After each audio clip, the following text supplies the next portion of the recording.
बहुत समय पहले की बात है। एक गांव में जहां तक नजर जाती थी जमीन विक्रम सिंह की जमीन और उनकी हवेली की शान दिखती थी। वो गांव का मालिक था। उसी गांव में रामू और उसकी पत्नी सुमित्रा भी रहते थे। जमींदार विक्रम सिंह अपनी हवेली के बड़े से हॉल में बैठा है। बाहर बारिश हो रही है। वह एक बड़े मखमली सोफे पर बैठे हुए हुक्का पी रहा है। उसके सामने उसका मुनीम माधव और सेवक विनोद ठंड से कांप रहे थे। अरे ओ माधव, अरे गांव में सब कैसा चल रहा है? मुझे क्यों लग रहा है कि मेरे हुक्म की तालीम ठीक से नहीं हो रही। कोई फरियाद, कोई शिकायत क्यों नहीं आ रही?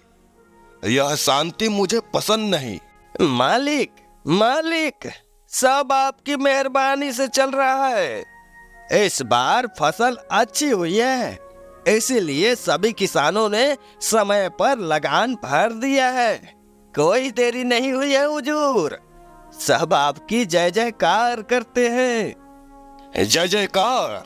अरे वाह, ये तो अच्छी बात है। लेकिन यह सब में क्या वह रामू भी शामिल है? अरे वही रामू जिसके पास पहनने को पूरे कपड़े नहीं होते और जिसके खेत हमेशा सूखे रहते हैं। उसने भी समय पर लगान दे दिया। अरे मुझे तो यकीन ही नहीं होता। मालिक, रामू बहुत ही सीधा और सच्चा आदमी है। वह चोरी नहीं कर सकता। वह और उसकी पत्नी सुमित्रा दिन रात खेतों में कमर तोड़ मेहनत करते हैं। उन्होंने पाई पाई जोड़कर आपका लगान चुकाया है।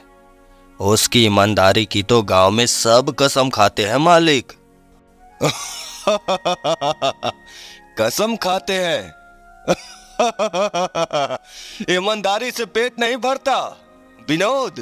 पेट भरता है पैसे से, दौलत से, ताकत से। ये सब रामू वामू जैसे लोग सिर्फ दुनिया को बेवकूफ बनाते हैं ताकि लोग उन्हें नेक समझे।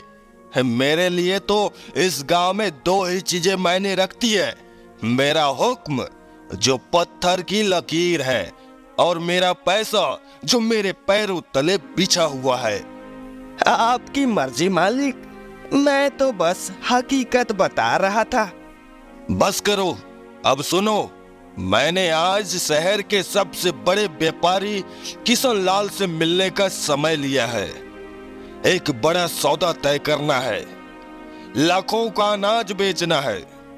बहुत जरूरी काम है। मैं चाहता हूं कि मैं शहर सबसे पहले पहुंचूं। देर नहीं होनी चाहिए, एक पल की भी नहीं। जी हुजूर, अभी तैयार करते हैं घोड़ा। अपनी सोने की असरफियों से भरी गठरी को हाथ में लिया है। आज शहर जाकर लाखों का सौदा करूंगा। मेरी दौलत देखकर उस व्यापारी की आंखें फटी रह जाएगी। इस गांव में मेरा हुक्म ही कानून है। मेरी शान के आगे सब फीके हैं। यह गठरी आज मेरा भाग्य खोलेगी। उसी समय गांव के दूसरे छोर पर जहां रामू और उसकी पत्नी सुमित्रा अपने छोटे से आंगन में बैठे थे, वहीं पास में बूढ़े दयाराम और नौजवान रोहित और उसकी माँ सरला भी बैठे बात कर रहे हैं। सुमित्रा, आज मन बहुत हल्का है। जमींदार साहब का लगान भर दिया, हमारा फर्ज पूरा हो गया। अब हम चैन से अपनी फसल पर ध्यान दे सकते हैं। हाँ जी, वो तो है। जमींदार साहब का मिजाज तो बहुत कड़क है। सुना है आज वो शहर जा रहे हैं। भगवान उन्हें सद्बुद्धि दे दे। लेकिन आप ज्यादा चिंता मत किया करो। हमारी मेहनत ही हमारा भगवान है और ईमानदारी हमारी सबसे बड़ी दौलत है। सही कहते हो बेटा रामू। मैंने अपनी पूरी जिंदगी में ईमानदारी से बढ़कर कुछ नहीं देखा। जमींदार के पास आज दौलत है, कल नहीं होगी। लेकिन दादाजी, जमींदार साहब के सामने ईमानदारों की कहाँ चलती है। वह तो अपने पैसों के दम पर सबको डराते हैं। आज भी माधव काका और विनोद भैया डरे हुए थे। चुप कर रोहित, बड़ों के बीच में नहीं बोलते। रामू भैया ठीक कहते हैं, हमें अपने काम से मतलब रखना चाहिए। हमें अपने काम से मतलब रखना चाहिए। चलो, सूरज ढलने में अभी वक्त है, खेत चलकर बाकी काम निपटा लेते हैं। जितनी मेहनत करेंगे उतनी अच्छी फसल होगी। अगले दिन जमींदार विक्रम सिंह शहर के लिए निकल चुका था। उसके पास लाखों की सोने की अर्शिफिया थी, एक भारी गठरी में बंधी हुई। उसे रास्ते में एक पुराने जंगल से गुजरना था, जो अक्सर शाम ढलते ही सुनसान हो जाता था। जमींदार विक्रम सिंह अपने तेज घोड़े पर सवार होकर तेजी से जंगल के रास्ते चला जा रहा है। उसके पीछे उसका सेवक विनोद दूसरे घोड़े पर चल रहा है। अरे विनोद, यह मौसम अचानक इतना खराब कैसे हो गया? अरे मैंने तो मुनीम माधव से कहा था कि मौसम साफ है, यह बादल कहां से आ गए? मालिक, मौसम का क्या है, यह तो पल भर में बदल जाता है। लगता है आज रात भयंकर बारिश होने वाली है। ठंड भी बहुत बढ़ रही है। हमें किसी सुरक्षित जगह पर रुक जाना चाहिए। रुकना? मेरे पास इतना समय नहीं है, मुझे शहर पहुंचना है। लाला किशन लाल इंतजार कर रहा होगा, सौदा पक्का करना है। यह सोने की गठरी मेरे पास है, इसे सुरक्षित पहुंचाना बहुत जरूरी है। तुम बस घोड़ा तेज दौड़ाओ। मालिक, जान ज्यादा जरूरी है। ठंड बहुत ज्यादा है और बारिश भी शुरू हो गई है, देखिए ना। मूसलाधार बारिश शुरू हो जाती है। पानी जैसे आसमान से टूट पड़ता है, साथ ही कड़ाके की ठंड पड़ने लगती है, जो हड्डियों तक कपाने वाली थी। दत्त तेरी, यह आफत कहां से आ गई? यह बारिश तो रुकने का नाम ही नहीं ले रही। ठंड से तो जान निकली जा रही है। अगर यह सोने की गठरी भीग गई तो सारा सोना खराब हो जाएगा। हमें कहीं छिपना ही होगा। मालिक, पास में एक पुरानी गुफा है, जिसे गांव वाले बाबा की गुफा कहते हैं। चलिए ना, वहीं चलते हैं। जल्दी चलो, 1 मिनट भी यहाँ रुकना अब ठीक नहीं। अरे ठंड बर्दाश्त नहीं हो रही। दोनों घोड़े को गुफा की तरफ मोड़ देते हैं। जमींदार और विनोद गुफा के अंदर घुसते हैं। अंदर सूखा था। जमींदार ठंड से बुरी तरह कांप रहा है। हे भगवान, आज पहली बार ठंड ने मुझे इतना डराया है। लगता है मरते मरते बचा हूं। विनोद, तुम बाहर से कुछ सूखी लकड़ियां लाओ, आग जलानी होगी। मालिक, बाहर बहुत तेज बारिश है, लकड़ी मिलना मुश्किल है और चारों तरफ अंधेरा भी है। मुझे बहाने मत सुनाओ, मेरी जान जा रही है ठंड से। अरे कुछ भी करो, आग जलाओ। और यह सोने की गठरी, इसे मैं यहाँ कोने में छुपा देता हूँ ताकि यह बारिश के पानी से बची रहे। यह मेरी सबसे कीमती चीज है। विनोद, अगर आज मैं बच गया तो तुम्हें इनाम दूंगा। बस किसी तरह सुबह हो जाए। यह रात तो सदियों लंबी लग रही है। पूरी रात जमींदार और उसका सेवक गुफा में ठिठुरते रहे। जमींदार को पहली बार एहसास हुआ कि दौलत ठंड से नहीं बचा सकती। सुबह जब बारिश रुकी और सूरज निकला तो जमींदार ने राहत की सांस ली। वो बस जल्द से जल्द हवेली पहुंचना चाहता था। कुछ देर में बारिश रुक जाती है। चलो जल्दी यहाँ से निकलो, मुझे बस अपनी हवेली और गर्म बिस्तर चाहिए। शहर का सौदा आज नहीं, कल कर लेंगे।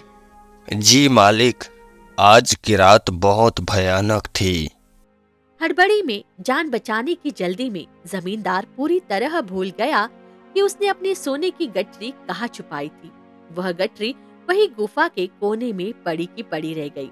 हवेली पहुंचते ही जमींदार अपने मुनि माधव को बुलाता है। माधव, जल्दी आग लगाओ और गर्म दूध लाओ। मैं मरते मरते बचा हूँ आज रात। ऐसी ठंड मैंने कभी नहीं देखी। मालिक, आप ठीक तो हैं? इतने घबराए हुए लग रहे हैं। सेवक विनोद भी कांप रहा है। सब ठीक है। अरे लेकिन मेरे सोने की गठरी कहाँ गई? मैं तो उसे शहर ले जाने के लिए निकला था। मेरे लाखों की असरफिया। मालिक, आप भूल गए, हमने उसे जंगल की उस गुफा में छिपाया था, बारिश से बचने के लिए। हम जल्दी में वहीं छोड़ आए। क्या तुम दोनों ने मुझे बताया क्यों नहीं? मेरी दौलत, मेरा खजाना। अरे जल्दी करो, गांव में ढोल पिटवाओ, वह गठरी मुझे वापस चाहिए। हवेली में हड़कंप मच गया था। जमींदार विक्रम सिंह का लाखों का खजाना जंगल में खो गया था। उसकी नींद उड़ गई। उसने तुरंत पूरे गांव में ढोल बजाकर एक बड़ा ऐलान करवाया गया। सुनो सुनो सुनो, गांव वालों, ध्यान से सुनो।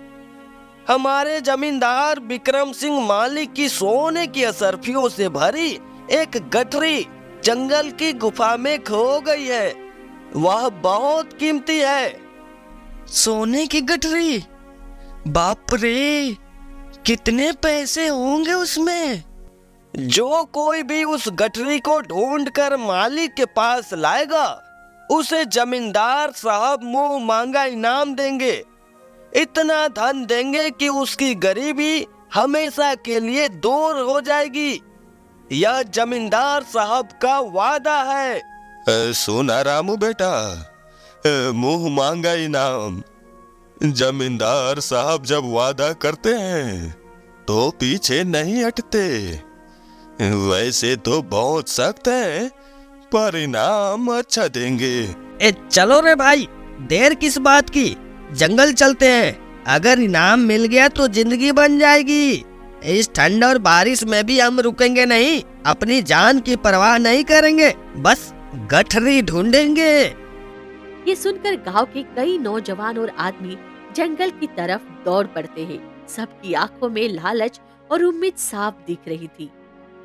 रोहित, तुम मत जाओ, जंगल का रास्ता ठीक नहीं है। बारिश भी अभी अभी रुकी है, मैं तुम्हें नहीं जाने दूंगी। माँ, यह लाखों का मामला है। अगर मिल गया तो हमारे दिन फिर जाएंगे। मैं तो जाऊंगा। आप भी जाओगे क्या रामू? मुझे डर लग रहा है। जमींदार साहब गुस्से वाले आदमी है, कहीं कुछ ऊंच नीच हो ना जाए। सुमित्रा, मैं जाऊंगा जरूर, लेकिन इनाम के लालच में नहीं। वह जमींदार साहब की अमानत है जो खो गई है। अगर मैं गया तो सिर्फ ईमानदारी से उसे वापस लाने के लिए जाऊंगा। अगर मैं नहीं गया और किसी बेईमान के हाथ लग गई तो वह उसे हड़प लेगा। ईमानदारी सबसे जरूरी है। शाबाश रामू, तुम्हारी सोच बहुत ऊंची है। ऐसी वजह से तुम मुझे इतने पसंद हो। गांव के बाकी लोग दौलत के पीछे भाग रहे थे, लेकिन रामू की सोच अलग थी। उसने तय किया कि वो अमानत वापस लाएगा, चाहे जमींदार इनाम दे या ना दे। जमींदार साहब ने कहा था कि गठरी बारिश से बचाने के लिए छुपाई थी। जरूर किसी सूखी जगह होगी। उसने गुफा के अंदर देखा। बाकी गांव वाले शायद आगे नदी के किनारे या दूसरी तरफ ढूंढ रहे थे। रामू की नजर गुफा के एक कोने में पड़ी झाड़ियों पर गई। उसने पास जाकर देखा। मिल गई। यह तो वही गठरी लगती है। यह किसी और का धन है, मेरा इस पर कोई हक नहीं। इसे जल्द से जल्द मालिक तक पहुंचाना चाहिए। रामू को सोने की गठरी मिल गई थी। बिना एक पल सोचे वो उसे लेकर हवेली की तरफ निकल पड़ा। रामू हवेली के बड़े दरवाजे पर पहुंचकर दस्तक देता है। विनोद दरवाजा खोलता है और रामू को देखकर हैरान रह जाता है। अरे रामू, तुम यहाँ क्या कर रहे हो? और तुम्हारे कंधे पर ये क्या है? विनोद भैया, जमींदार साहब से कहो कि उनकी अमानत मिल गई है। मैं इसे वापस करने आया हूँ। वह अंदर है क्या? अंदर है, इंतजार कर रहे हैं। लाओ, मैं ले चलता हूँ। लेकिन तुम्हें कैसे मिली? मैं सब बताऊंगा, पहले मालिक को दे दूं। रामू, तुम और वह गठरी क्या तुम्हें मिल गई? मालिक, आपकी गठरी मिल गई है। मैं इसे जंगल की उस गुफा के पास झाड़ियों में से लाया हूँ। यह रही आपकी अमानत, बिल्कुल सुरक्षित। जमींदार झट से गठरी खोलता है। अंदर सोने की अर्शिफिया चमक रही थी। उसकी आंखों में चमक आ जाती है।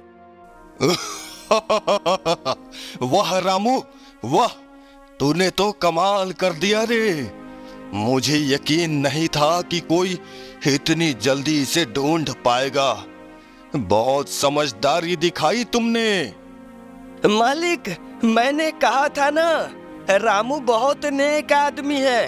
अपनी ईमानदारी का सबूत दे दिया इसने। जीते रहो बेटा रामू, तुमने हमारा सिर फक्र से ऊंचा कर दिया। जमींदार की खुशी अचानक गायब हो जाती है। जब इनाम देने का समय आता है तो उसका लालच वापस आ जाता है। वो सोने की गठरी को सीने से लगा लेता है। इनाम? कैसा इनाम? मैंने कब कहा था कि मैं इसे इनाम दूंगा?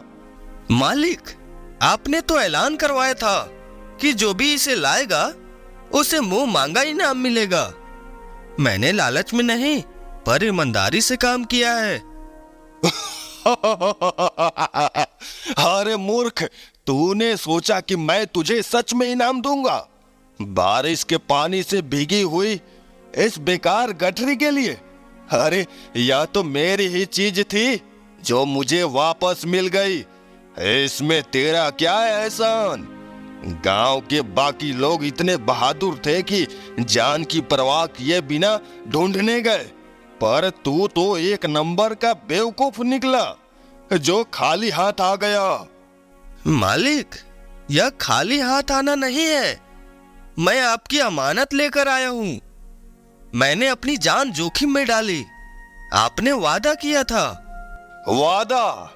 मेरे वादे सिर्फ हवा में होते हैं रामू। तेरे जैसे गरीब किसानों को कोई इनाम नहीं मिलता। तुम्हारी औकात ही क्या है? और तुमने मेरे सामने जबान खोली, मेरी ईमानदारी पर सवाल उठाया। मालिक, यह गलत है। आपने सबके सामने ढोल पिटवाया था। चुप हो जाओ माधव, तुम मेरे नौकर हो, मुझे मत सिखाओ।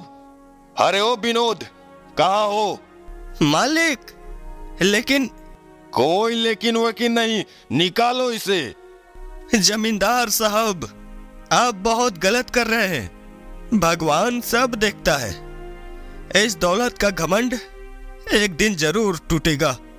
जमींदार के आदमियों ने रामू को बुरी तरह पीटा और गांव की सरहद के बाहर छोड़ दिया। वो अपने गांव, अपनी पत्नी सुमित्रा और अपनी जमीन से दूर हो चुका था।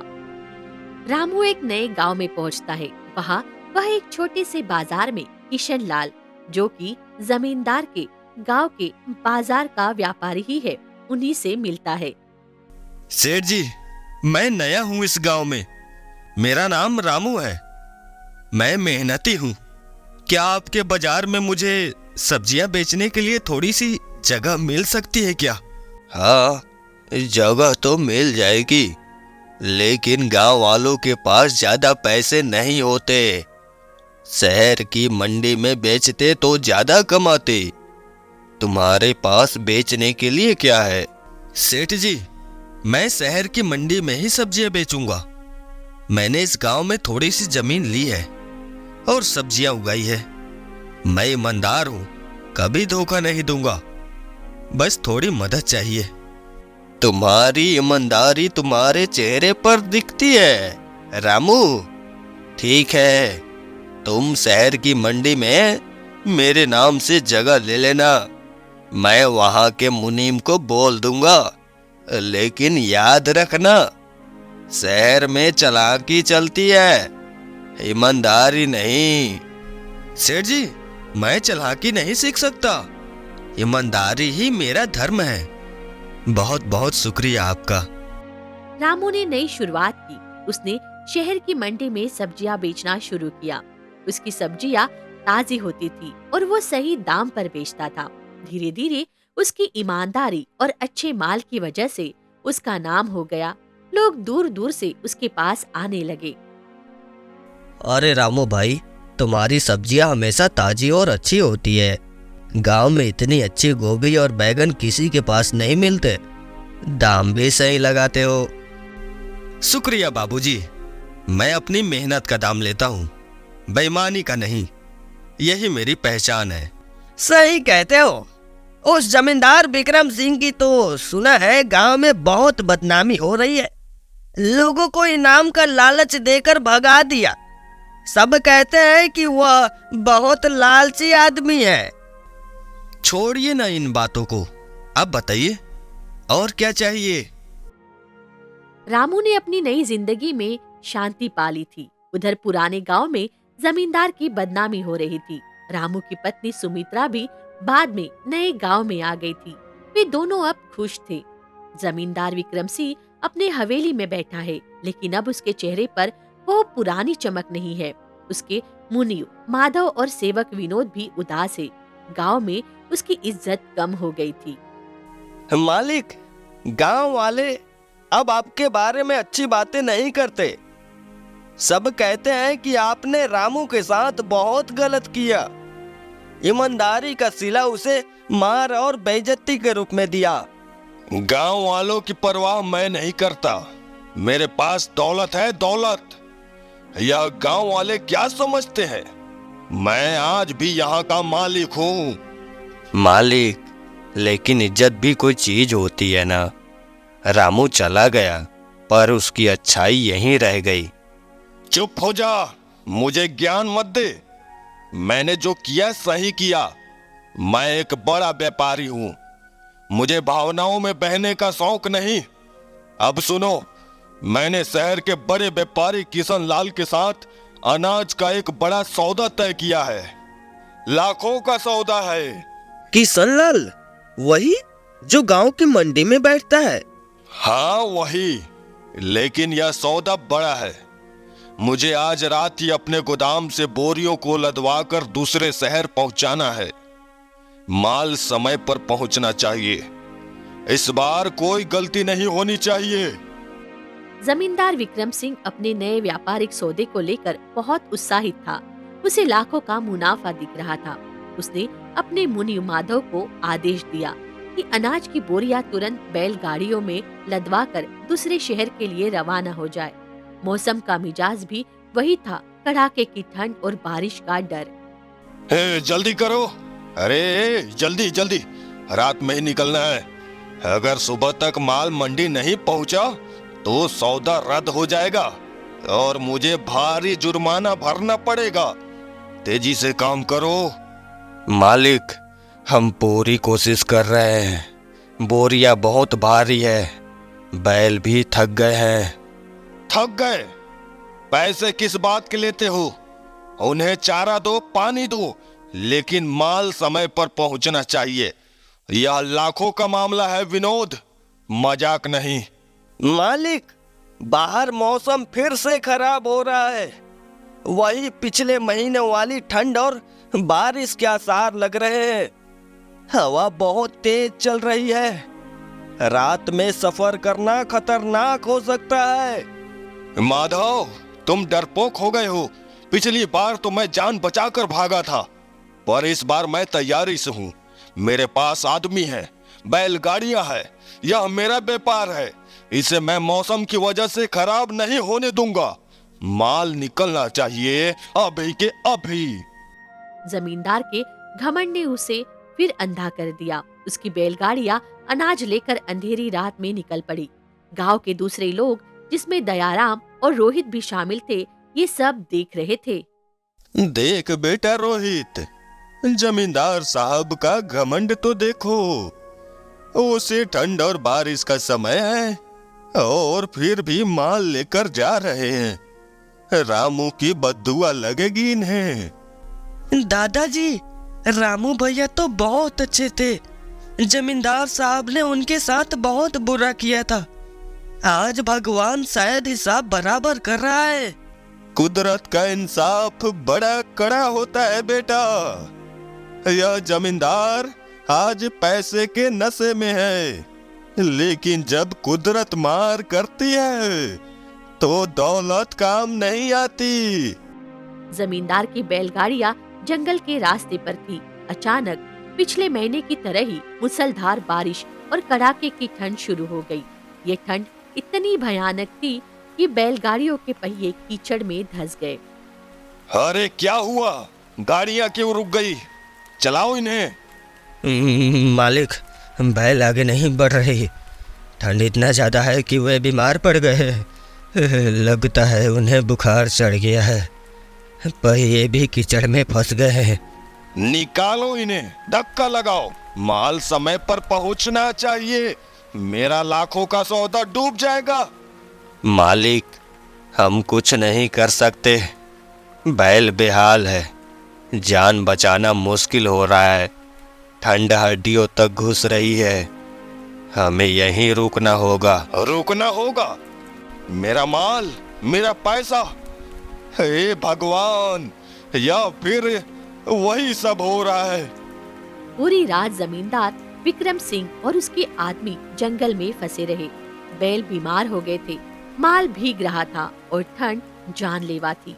ये वही मंजर था जो कुछ महीने पहले जमींदार ने अकेले झेला था, लेकिन इस बार नुकसान बहुत बड़ा था। सुबह होने पर जमींदार हताश होकर शहर की मंडी की तरफ बढ़ा।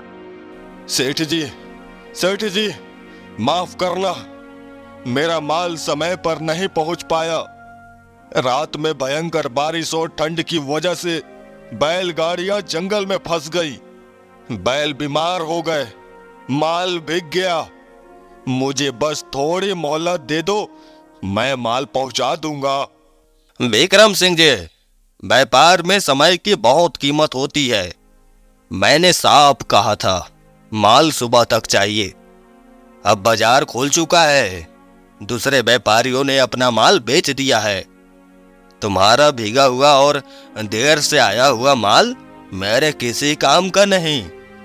सेठ जी, लाखों का मामला है, मेरा बहुत बड़ा नुकसान हो जाएगा।